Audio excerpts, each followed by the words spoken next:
अस्सलाम वालेकुम, आप देख रहे हैं एशिया एक्सप्रेस। मैं हूं शारिक नक्शबंदी। आज हम इजराइल फ़लस्तीन जंगबंदी के चौथे दिन यानी आखिरी दिन की बात करने जा रहे हैं। इससे पहले आपको बता दें कि 3 फेज़ में फ़लस्तीन ने अपनी तरफ से इजराइल के से अगवा किए गए लोगों को रिहा किया। वहीं इजरायली जेलों में कैद तकरीबन 150 फ़लस्तीनियों की रिहाई अमल में आई। 50 इजराइलियों के मुकाबले में 150 फ़लस्तीनियों को अभी तक के रिहा कर दिया गया। आज एक हम ऐसी खातून की बात करने जा रहे हैं जो पिछले तकरीबन 8.5 साल से इजरायली जेलों में कैद थी है। जी हाँ, उस खातून का नाम है अखीर। अखीर का कहना है कि हमें अपनी रिहाई पर खुशी तो ज़रूर हुई है, लेकिन अफसोस की बात यह है कि हम चंद फ़लस्तीनियों की रिहाई के लिए हज़ारों फ़लस्तीनियों को अपनी जान गंवाना पड़ी, जो बहुत अफसोसनाक बात है। इजराइल को अपने इस अमल पर दोबारा गौर करने की ज़रूरत है और अपने जुल्म सितम के पहाड़ तोड़ने का जो सिलसिला उसने शुरू कर रखा है, उसे कहीं ना कहीं रोकने की ज़रूरत है।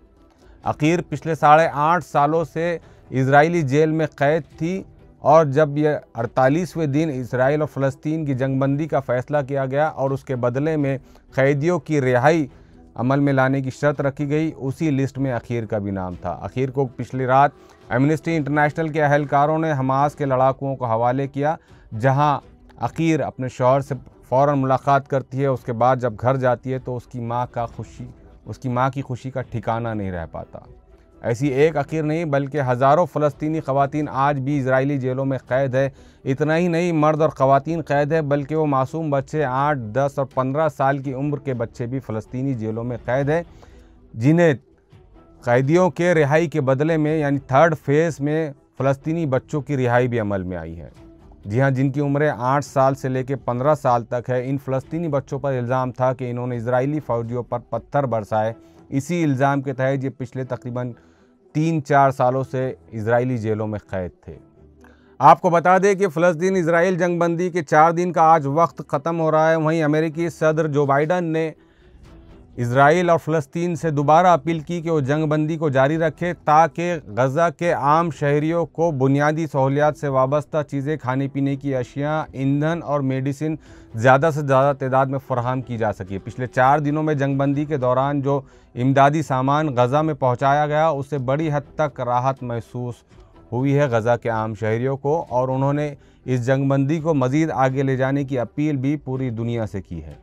दूसरी तरफ Israeli prime minister Benjamin Netanyahu ने दोबारा अपने तकब्बुर का इजहार करते हुए कहा कि वो कैदियों की रिहाई के बाद और इजराइल के तमाम अगवा किए गए लोगों की वापसी के बाद दोबारा गज़ा पर ख़तरनाक हमले करेगा। इसका मतलब यह है कि इजराइल किसी भी देश की अपील को, न गज़ा के आम शहरियों की अपील को, किसी को खातिर में न लाते हुए अपने नापाक मकासद को दोबारा पूरा करने के लिए फ़लस्तीन पर शदीद बमबारी करने के लिए तैयार है। अब देखना होगा कि ह्यूमैनिटी यानी इंसानियत का राग अलापने वाली तंजीमें, इंसानियत का राग और इंसानियत के मुहाफ़िज़ों का राग अलापने वाले देशों के ऊपर, देशों की अपील को, या फिर इस्लामी ममालिक की तरफ से दी जाने वाली गीदड़ भपकियों का इजराइल कितना नोटिस लेता है, और क्या वो जंग रोक पाएगा, या फिर इजरायली कैदियों की रिहाई के बाद दोबारा ख़तरनाक हमले करके बचे कुचे गज़ा शहर को तबाह व ताराज करने की कोशिश करेगा। ये तो आने वाला वक्त ही बताएगा कि हमास के पास क्या स्ट्रेटेजी है कि वो इजरायली हमलों से अपने आप को और अपने शहरियों को और अपने देश को बचा सके।